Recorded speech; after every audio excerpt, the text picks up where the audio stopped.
Hey, everybody. Welcome to week number 1 of our Advent study, Perspectives of the Promise. This week, we're looking at that very first word. We're going to be looking at prepare. So today, if you have a scripture, or if you have a Bible with you, we're going to turn to the scriptures in Luke chapter 1. And this is where most of the story that we're going to look at today is coming from. Luke chapter 1, starting around verse 5 through 25. And then it kind of picks up again right around verse 57, kind of through the end. But we're going to look at some portions here, and I'm going to take for granted the fact that you maybe have already read through this portion of Scripture, because we're just going to touch on some of the highlights before you take some time with your discussion group to go through a few of the questions that I've prepared for you. So this is the story of Elizabeth and Zechariah, and how the angel came to them to alert them that they were going to have this son, John the Baptist, who would eventually prepare the way for Christ. So a few things that I want to point out as we go kind of quickly through some of these verses. So one of the first things we notice is that they were both said to be righteous before God. Righteous before God, but yet they had no child. And for a family, and especially a woman, to have no children was almost seen as kind of a sore spot in their culture and in their day. And the scripture makes the point to say that they were barren, and not only barren, but they were barren in an old age. So that's something to consider as we go through this particular story. Another thing to think about is that Zechariah, it said in the scripture, was chosen by lot to perform the priestly duties of burning incense. Now, there's a handful of scriptures where it says something about being chosen by lot. So here, Zechariah is chosen by a lot to go into burn incense. If you recall the story of Jonah and the giant fish, when the seas were raging around him, they cast lots to see on who this curse would befall on, and it fell to Jonah. And even at Christ's own death, it said that the soldiers cast lots to see who could gather his garments. So it may or may not be necessarily right or prescriptive to cast lots in Scripture, but there's something to be said about the providence of God in the midst of all of it, right? And so you have to kind of ask the question, is it coincidence or is it providence, right? Now, I don't suggest you going your whole life rolling the dice or flipping a coin for all your decision making, but it's something that we see happened in Scripture, and coincidence or not, providence, I believe, we see that Zechariah is now burning incense before God, and it's at that point then that the angel of the Lord, Gabriel, comes to meet him. Now, initially, he is frightened, and there's a few things that the angel says to Zechariah there in this meeting.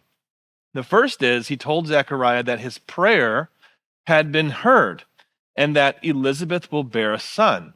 Well, if that's your prayer, that should be great news. The angel said that you will have joy and gladness. Well, that's a great contrast from the fright and fear that he initially had just moments earlier when the angel showed up on the scene. And the angel also speaks of John's Nazirite vow that he will undertake. And it shows of how John's ministry will be in the power and spirit like Elijah. Now, Zechariah responds, however, with doubt. He was told that his prayers had been heard, not only heard, but answered. Interesting. The angel comes and says to the one who prays that your prayers have been heard and answered. And yet, Zechariah expresses doubt. How many times have we prayed while either simultaneously or maybe shortly thereafter, we've dismissed our own prayers sometimes because the hope, the faith, or the doubt that sits within us is so great. And here Zechariah is, a professional minister, if you will. And he has these prayers, Lord, give us a son. And now the angel says, your prayers have been heard and answered. And yet Zechariah still doubts because of maybe the length of time, maybe the age that they have, whatever the case may be. And so I have a question for you in your discussion notes, and that is, have you ever prayed a prayer that you just thought, this is never going to come true. Have you ever prayed a prayer having full doubt at the same time? That's a real good question to maybe wrestle with. Now, it's apparent that the Lord, the doubt of Zechariah is so obvious in front of the angel. The angel actually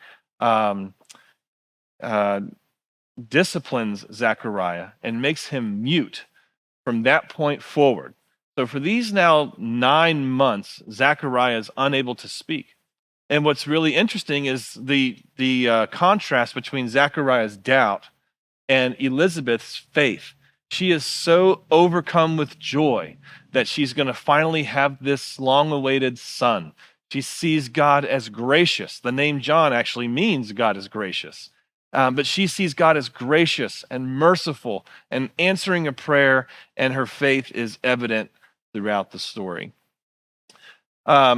Eventually, John would be born, and at his circumcision, he'd be given his name. And it was here then that Zechariah stood firm, and he affirmed his name to be John. And that was unique and significant because normally you would take the father's name of Zechariah or some offshoot thereof. But suddenly Zechariah speaks, and he says to those who are gathered with them, his name is John.